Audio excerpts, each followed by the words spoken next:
बोलो बृहस्पति देव भगवान की जय। जय श्री कृष्णा। नमस्कार दोस्तों, स्वागत है आप सभी का मेरे YouTube चैनल आर के भक्ति ज्ञान में। भक्तों, मैं आज आपको बृहस्पतिवार की व्रत कथा सुनाऊंगा, जिस कथा को करने से और सुनने मात्र से हमें मनवांछित फल की प्राप्ति होती है, विष्णु भगवान की हमें असीम कृपा प्राप्त होती है। तो आइए हम अपनी कथा को प्रारंभ करते हैं। जो भक्त हमारे चैनल पर नए आए हैं, वो हमारी वीडियो नए देख रहे हैं, वो हमारे चैनल को सब्सक्राइब कर लें, वीडियो को लाइक करें और कमेंट में ओम नमो भगवते वासुदेवाय अवश्य लिखें। तो आइए हम अपनी कथा को प्रारंभ करते हैं। बृहस्पतिवार का दिन भगवान विष्णु को समर्पित है।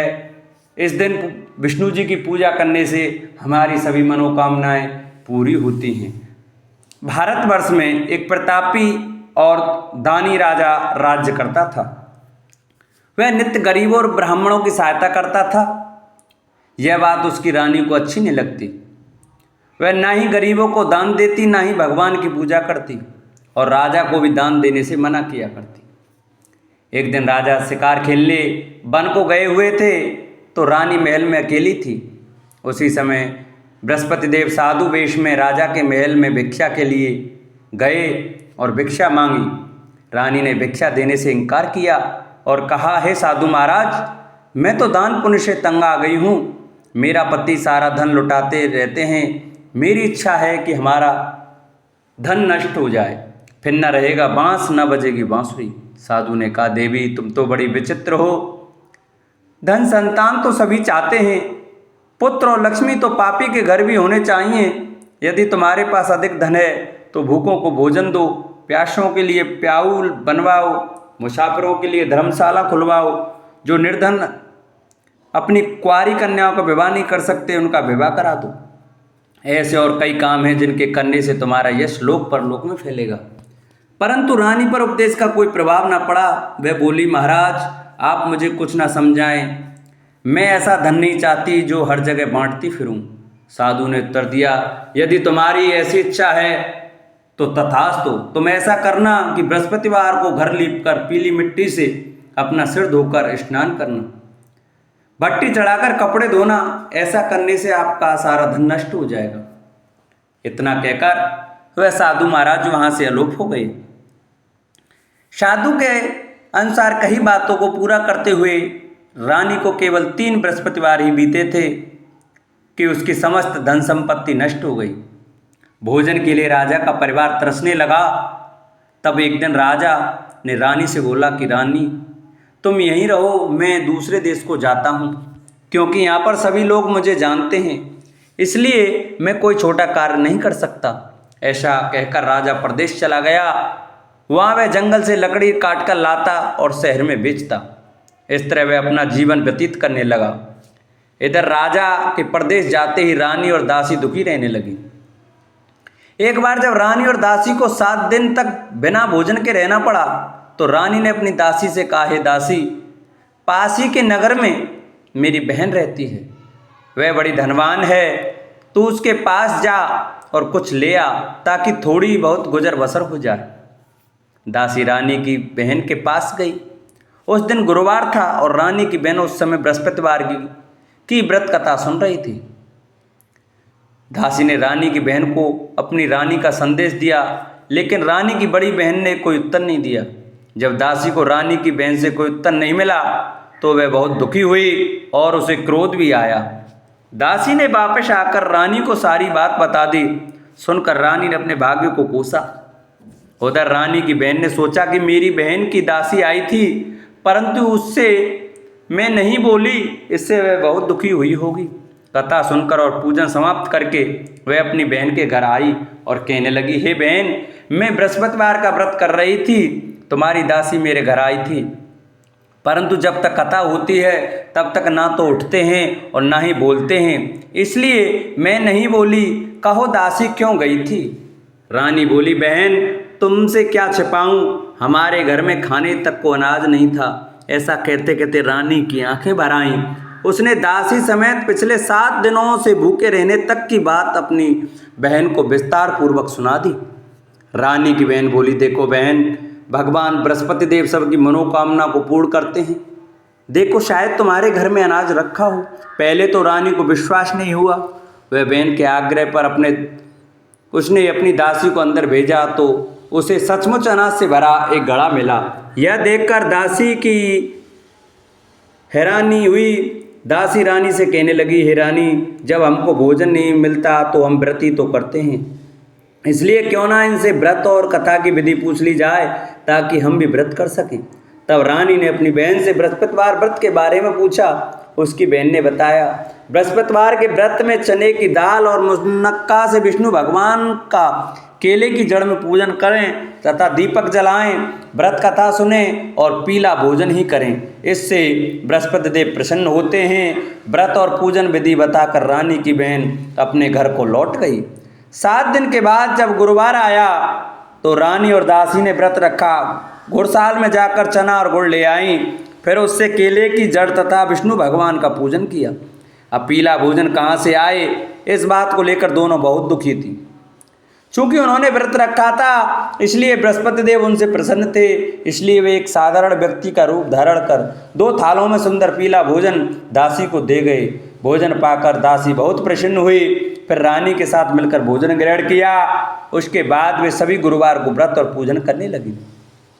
बृहस्पति भगवान की कृपा से उनके पास फिर से धन संपत्ति आ गई, परंतु रानी फिर से पहले की तरह आलस्य करने लगी।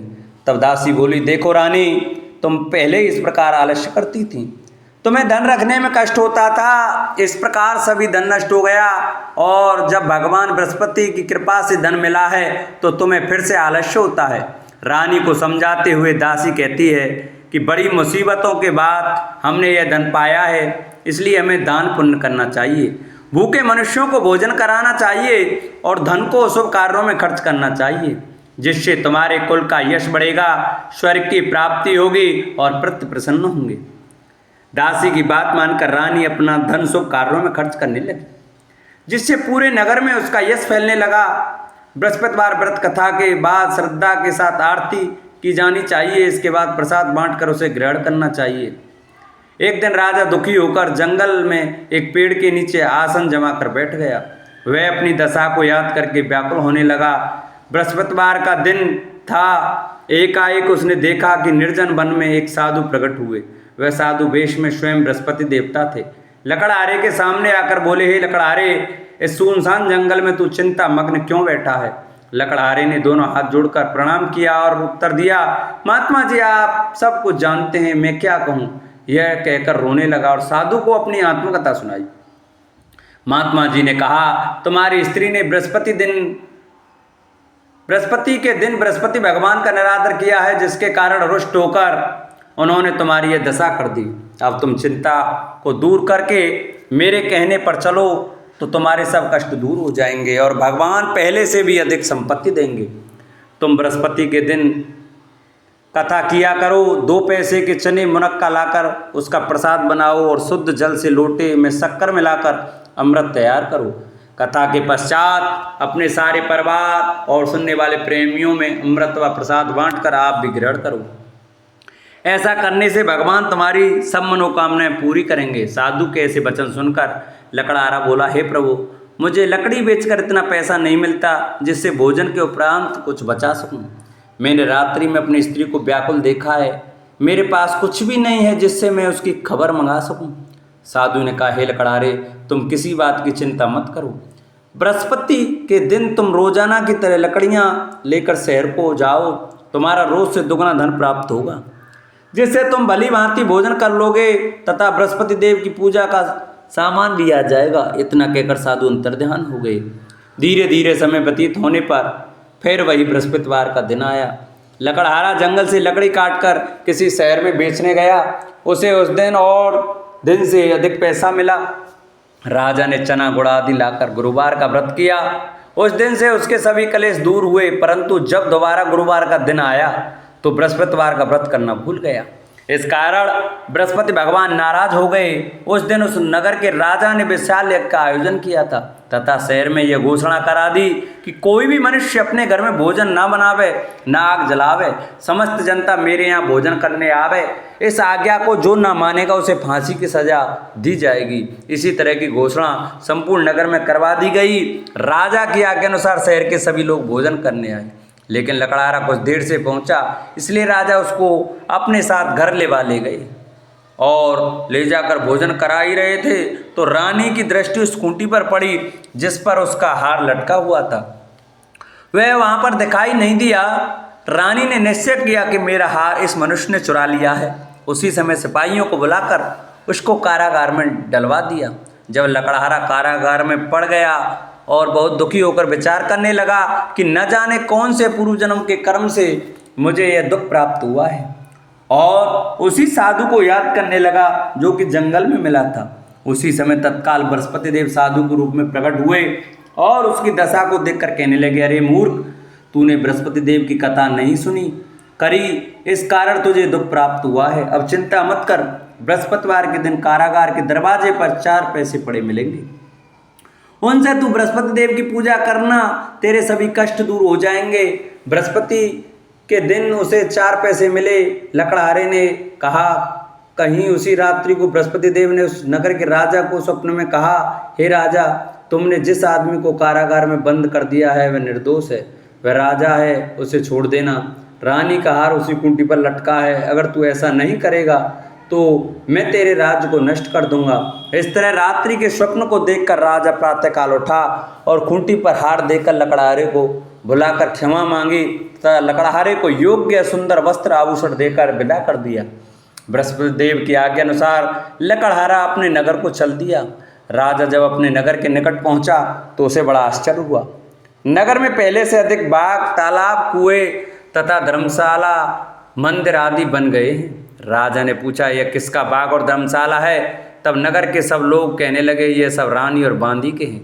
तो राजा को आश्चर्य हुआ और गुस्सा भी आया। जब रानी ने यह खबर सुनी कि राजा आ रहे हैं तो उन्होंने बांदी से कहा कि दासी, देख, राजा हमको कितनी बुरी हालत में छोड़ के गए थे, हमारी ऐसी हालत देखकर वह लौट ना जाएं, इसलिए तू दरवाजे पर खड़ी हो जा। आज्ञा अनुसार दासी दरवाजे पर खड़ी हो गई। राजा आए तो उन्हें अपने साथ लिवा लाई। तब राजा ने क्रोध करके अपनी रानी से पूछा कि यह धन तुमने कैसे प्राप्त किया? तब उन्होंने कहा, हमें यह सब धन बृहस्पति देव के इस व्रत के प्रभाव से प्राप्त हुआ है।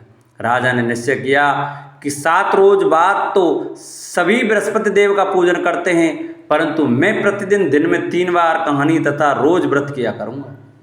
अब हर समय राजा के दुपट्टे में चने की दाल बंधी रहती तथा दिन में 3 बार कहानी कहता। एक रोज राजा ने विचार किया कि चलो अपनी बहन के यहाँ हुआ मैं।